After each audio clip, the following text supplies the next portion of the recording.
আজকে একটা জটিল রাজনৈতিক পরিস্থিতির মধ্যে জনাব তারেক রহমান সাহেবের আগমন বাংলাদেশে এটাকে অনেক সমীকরণগুলোকে সহজ করে দিয়েছে এবং আজকে বাংলাদেশি জাতীয়তাবাদের যে রাজনীতি সেই রাজনীতি দর্শনকে সামনে চলে এসেছে এবং আমরা বিশ্বাস করি যে এই দর্শনই এই রাজনীতি বাংলাদেশের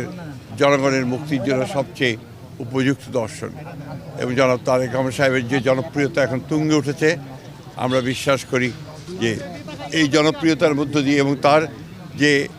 নতুন যে চিন্তা ভাবনাগুলো বাংলাদেশের জন্য তার যে নতুন পরিকল্পনা সেই পরিকল্পনা বাংলাদেশে একটা নতুন দিগন্তের সূচনা করবে আমরা অত্যন্ত আশাবাদী দ্রুত নির্বাচন যখন আপনার অনুষ্ঠিত হবে সেখানে নিঃসন্দেহে